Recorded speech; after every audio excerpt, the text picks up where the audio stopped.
Pipila ka mga negosyante sa Davao Region, mihatag sab silang opinyon labot sa kontrobersyang Easy Money Investment Scheme. Sa ta kung unsa kini pinaagi ni Argel Relator Live. Argel.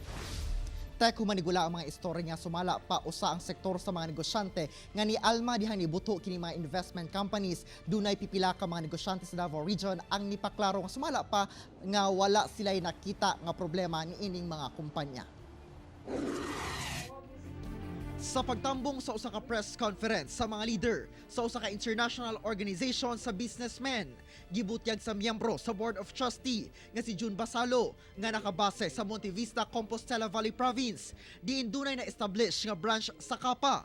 Kinsa midagan sab sa nilabayng eleksyon nga nahimo nilang sponsor ang Kapa Community Ministry International Incorporated. During the campaign, we are supported by the Kappa.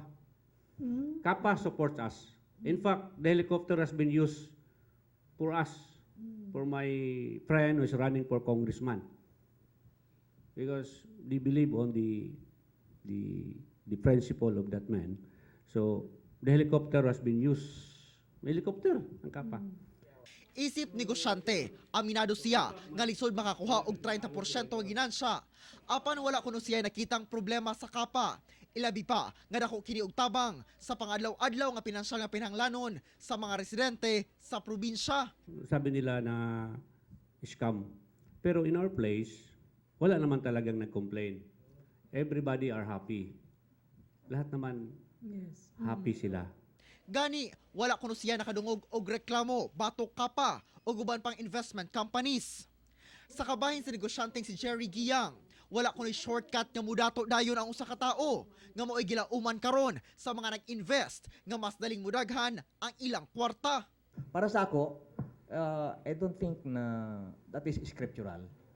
The Bible does not allow it. But, well, human as we are, we want a fast wealth, di ba? That's why very attractive sa mga tao.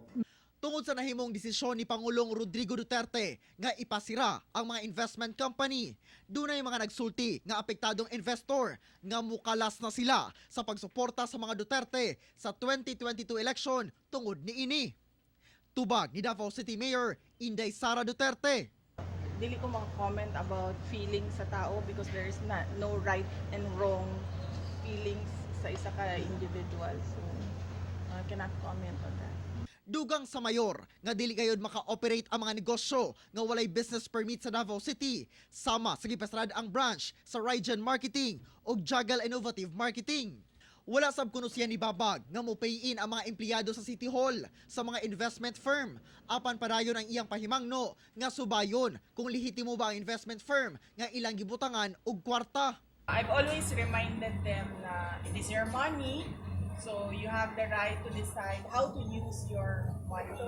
Just be careful and dapat i-vet nila yung mga investments na pinagagamitan nila sa money nila. Sumala sa Securities and Exchange Commission, doon na nagipagula ang kamanduan ang Court of Appeals ni atong June 4 sa pag-freeze sa mga bank account o guban pang assets nga nakalink sa Kapa. Subay na sa petisyon, ipasang-at sa Anti-Money Laundering Council ug SEC.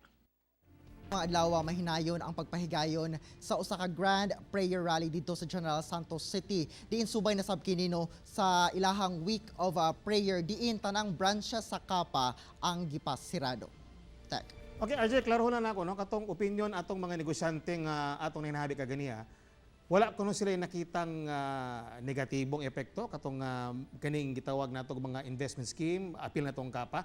Sakto ba na nga perception?